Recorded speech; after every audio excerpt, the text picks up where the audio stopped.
et bienvenue dans cette nouvelle vidéo. Merci d'avoir cliqué, vous l'avez vu puisque vous avez cliqué. Aujourd'hui, on va parler d'un sujet récurrent, en tout cas d'une question récurrente qu'on nous pose.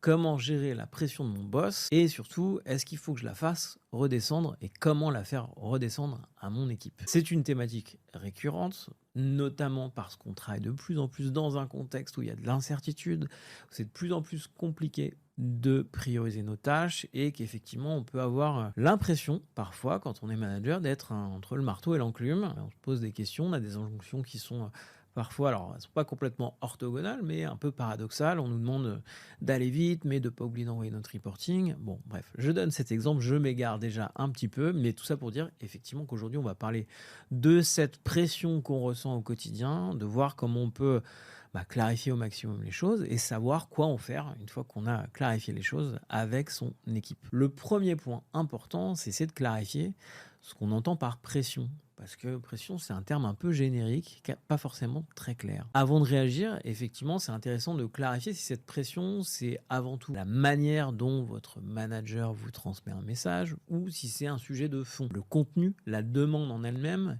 qui peut être très urgente, très importante, et qu'il faut qu'on traite. Et enfin, il y a une troisième catégorie, c'est quand c'est un peu le mix des deux, à la fois un sujet de forme, mais aussi un sujet de fond.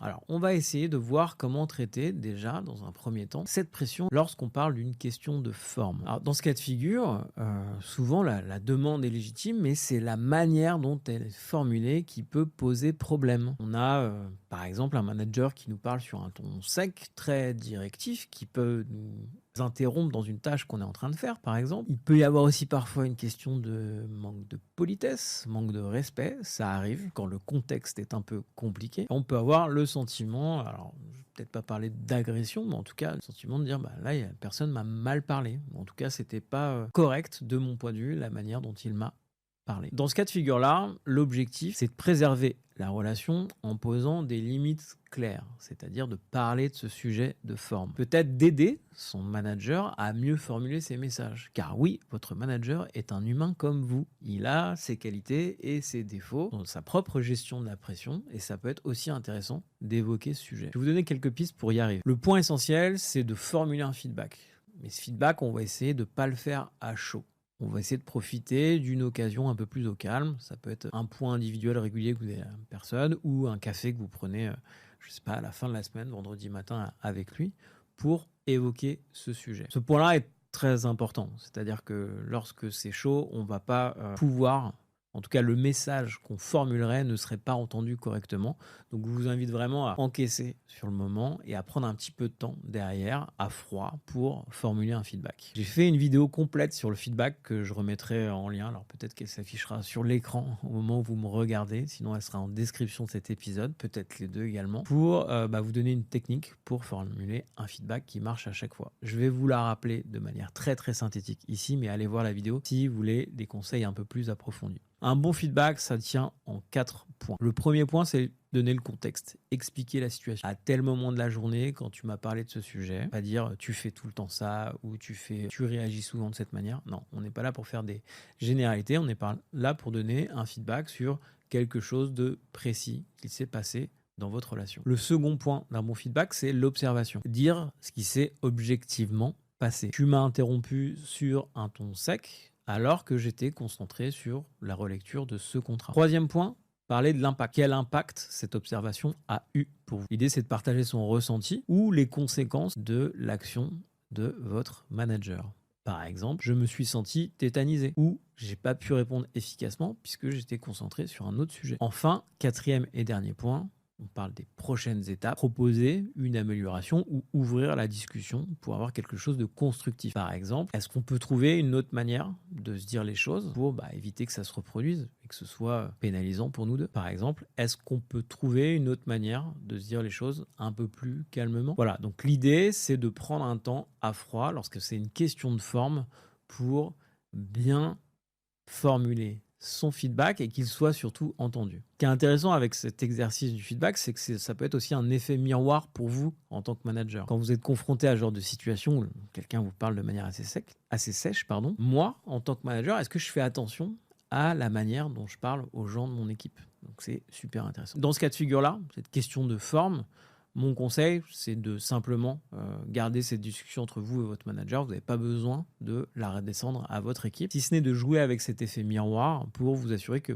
vous-même, vous n'utilisez pas la même forme pour communiquer avec vos collègues. Seconde option, cette pression, c'est une question de fond. Elle est souvent liée à nos priorités qui peuvent changer régulièrement ou aux urgences qu'on peut avoir à traiter au sein de l'équipe. Encore une fois, ici, il s'agit avant d'agir de passer par une petite phase de diagnostic. Est-ce que c'est lié à un mauvais alignement sur nos objectifs ou nos priorités? Est-ce que c'est lié par exemple à une charge de travail qui n'avait pas été suffisamment balisée en amont? Dans ce cas de figure-là, il est toujours intéressant de poser des questions. Requalifier la demande de votre manager pour vérifier qu'elle est bien prioritaire par rapport aux autres sujets sur lesquels sont en train de travailler votre équipe. Et si ce n'est pas le cas, juste d'arbitrer ensemble sur ces sujets pour s'assurer que vous proposez une réponse pertinente tout en maintenant au mieux les priorités de vos collègues. La solution, c'est donc d'ouvrir la discussion avec votre manager. Donc ça peut être effectivement un arbitrage entre deux sujets urgents et ou importants. Ça peut être aussi de commencer à évoquer des solutions. Est-ce que si je mobilise cette personne de l'équipe pendant une journée pour t'aider sur le sujet, pour t'apporter des réponses sur le sujet, ça répondrait à ton besoin. L'erreur à éviter, c'est de vouloir protéger absolument les priorités de son équipe et de renvoyer la balle de manière un peu agressive. Par exemple, on est déjà complètement mobilisé sur le sujet, donc je vois pas comment ça peut rentrer. Là, vous allez aller au clash. Au final, l'enjeu, c'est de réfléchir ensemble à une solution en termes d'impact. Par exemple, si on fait X, qui semble être ta priorité tout de suite, ça veut dire qu'on va repousser un peu le sujet Y. Est-ce qu'on est OK là-dessus? Et là, vous allez avoir une discussion constructive et ça va vous permettre d'arbitrer, j'allais dire collégialement, ça va vous permettre d'arbitrer ensemble sur le bon sujet à prioriser. En termes de compétences de votre côté, ce genre de discussion, ça va demander effectivement un petit peu de courage, mais surtout de la pédagogie, de la préparation et de l'entraînement. C'est pour ça qu'on vous invite, et encore une fois, je vais vous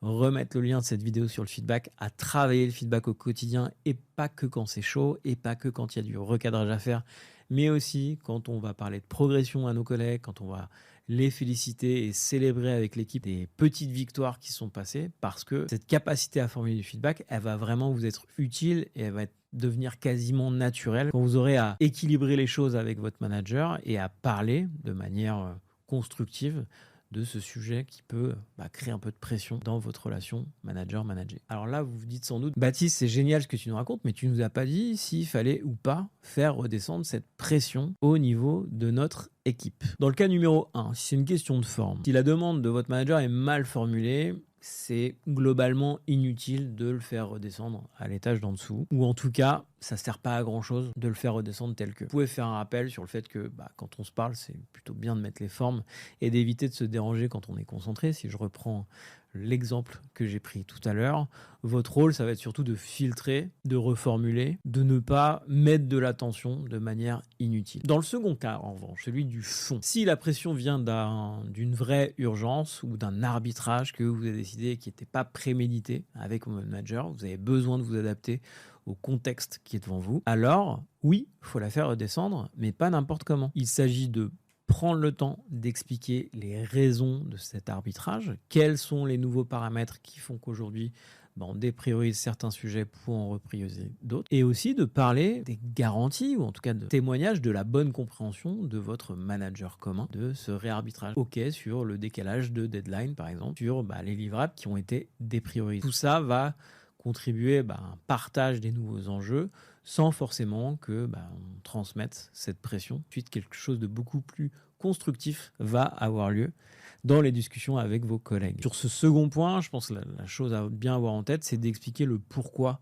on change de direction, pourquoi on repriorise les choses, et pas de transmettre la pression telle que. Il s'agit aussi de montrer de l'empathie. Je sais que vous êtes mobilisé sur autre chose, mais là, on a une urgence. Et je reconnais l'effort que je vous demande qui peut vous défocaliser. Voilà, en guise de conclusion sur ce sujet de pression qu'on peut recevoir de son management, qu'on fait de cette pression, c'est avant tout des questions à se poser. Est-ce que c'est une question de forme? Est-ce que c'est une question de fond? Est-ce que c'est un mix des deux? Et d'adapter sa réponse en fonction. Si c'est une question de forme, il s'agit avant tout de prendre le temps de donner du feedback à son manager. Si c'est une question de fond, il s'agit surtout d'ouvrir la discussion et d'arbitrer ensemble et de s'assurer qu'on a tous en tête les nouveaux paramètres de l'équation. Avec votre équipe, dans un cas, il y a un rôle de filtrage. Le sujet de fond, il s'agit d'expliquer le pourquoi, de reformuler et de remobiliser son équipe autour du nouveau contexte de travail. Et il me reste à vous souhaiter une bonne suite et fin de journée. Je vous dis à très bientôt.